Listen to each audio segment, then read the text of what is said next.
Train Like a Fight, and this week we're going to talk about the Kel-Tec Sub 2000. Alright guys, I have the Sub 2000 laid out here on the table. It is unloaded, so safety Nazis, calm down. It is unloaded. So to start with, I actually want to go over a few of the attachments that my buddy Zach added to this gun. Zach, you've probably seen him in a few of my videos. We're always at the range, just out here planking and shooting back on the 300-yard line and whatnot. But yeah, this is his gun, and he has done quite a few things to it. Pretty much all you can do to one of these little Sub 2000s. They're definitely not a gun that you can do a lot to, but there are aftermarket parts for them. So to start with, this little red dot sight is a primary arms red dot sight, very nice micro red dot sight. And then this little swivel mount here, which is built for this Kel-Tec Sub 2000, is made by Midwest Industries. I don't know the exact name of this piece, but I'm sure if you go to Midwest Industries website, you can find it. And it's pretty cool because this thing allows you to attach a red dot sight and still be able to collapse the gun. And I'll show you guys that in just a second. So something else that Zach has added is this AFG here. Very nice, very comfortable. I like it a lot. And he's added these little rail covers too. I believe these are Magpul XTMs. And down here, this looks like the typical trigger guard, but this is actually an Carbo aluminum trigger guard. So it's a little stiffer, has a little more rigidity. And this is also how you disassemble the gun. So Zach and I were talking about how he felt that the old plastic one just felt a little flimsy, and he felt that maybe there was potential that the thing could be cracked off. Another Carbo piece is the mag release here. This is extended and it's made of aluminum, so a little stronger than the original one. And then the trigger is actually a flat face trigger, so it doesn't lighten the trigger pull, but it gives you that nice flat face trigger feel. If you like flat face triggers, you'll definitely like this. I do. So that's kind of all that there is that he's added to the gun itself. This little lanyard here actually does come with the Midwest Industries riser mount, and I'll show you right now why they actually include that little lanyard. So to collapse the gun, you're actually going to take the sight, you're going to flip it out of the way, and then you're going to pull forward on the trigger guard. When you pull forward on the trigger guard, that'll allow you to rotate the gun back, and now you've got it all collapsed down. Now, you don't want your sight just hanging out here, so you flip it around. I'll flip it around the right way. You flip it around. So the reason for that lanyard is this is the charging handle right here.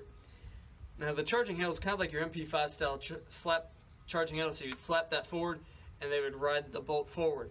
Well, if you got your sight right here and you keep the charging handle pulled back, well, you have to with this little sight here.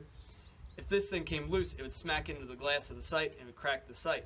So Midwest Industries includes this little lanyard to protect your sight, and it's just a little piece of 550 cord. You can do this on your own, but I think it's pretty cool that Midwest Industries did include this with their riser mount just to protect your sight. So that's kind of all there is to the Sub 2000. It is a really cool little gun. I mean, the thing is tiny. It's probably just over a foot long in its collapsed state right here. I haven't measured it out, but it is definitely a perfect truck gun if you're into that truck gun type of stuff. And if you really like to, I don't know, if you're into like carrying a survival gun or anything like that, I think this is much better than carrying one of those tiny little 22 survival guns. Yes, those are good for small game, but that 9mm round, just a little more stout, and 9mm is so cheap.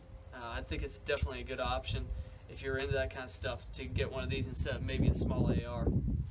So to open the gun back up, you'll actually, right here, well, first thing I gotta do is rotate the sight back out, and then you're going to pull forward on this little tab right here. Pull forward on it, and then you just take the barrel, swing it around, hear it click, then rotate your sight back into place, and it's ready to go again. So it does increase the manual of arms for the gun when you add one of these sights to it. Also, like, so in a, I don't know, if you're in some crazy high stress situation and you're using this thing as a truck gun, you're trying to defend yourself, yes, you're going to have to do a little more thinking. You're going to have to, you're not going to be able to use your caveman brain to do this, but you're going to have to undo this little lanyard here. You're going to have to flip your sight into place, and you're going to have to release your safety if you keep it on safety. So a little more that you have to do, but I think it's worth it to have a red dot sight on here. It's definitely much better over the standard sights that this gun comes with. So that's pretty much it for this gun. Let's get back to the range and do a little more shooting. Alright, everyone, we're down range right now, and I'm actually going to see how hollow points work in this guy. I've never tried hollow points in it before, but we'll see. Nope, that's not a good sign at first. It's failure to feed. The feed ramp didn't want to take it. Let's strip that off. See if we can get another one to load.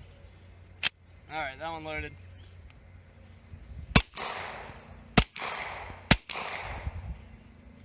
Another failure to feed.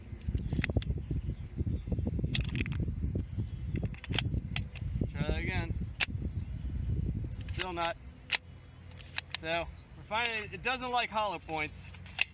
Your regular ball round works just fine though.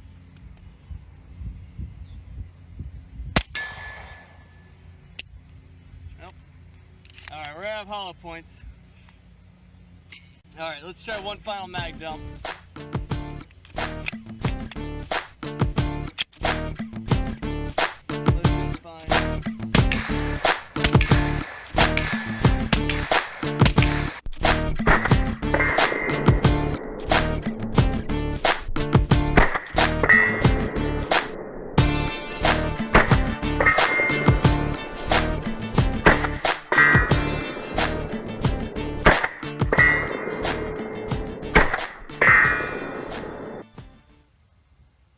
Alright everyone, that sums up our review of the Kel-Tec Sub 2000.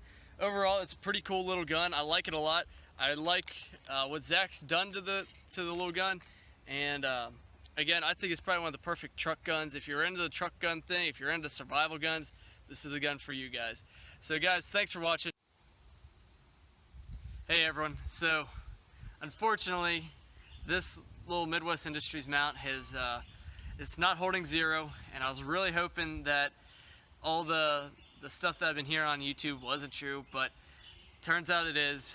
The scope mount here is not holding zero. I zeroed it twice when we were on the range today, and during that last bit of shooting we were actually doing, I was actually aiming below the target and a little bit to the left of the target to actually hit it, and that's why my first few shots I was actually missing. And we honestly weren't that far away, and I originally zeroed it to 100 yards, it was hitting it no problem, and then we went back out and all of a sudden it wasn't hitting anything, and maybe it was because of the hollow points, and I switched back to ball ammo and it didn't work. So we actually took some slow motion footage, and you can actually see this sight rocking back and forth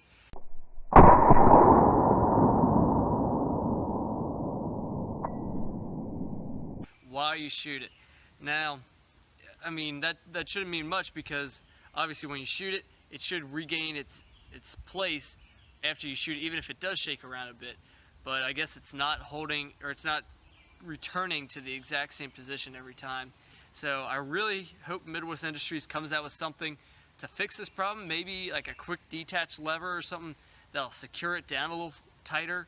I don't know. Maybe something like that might work.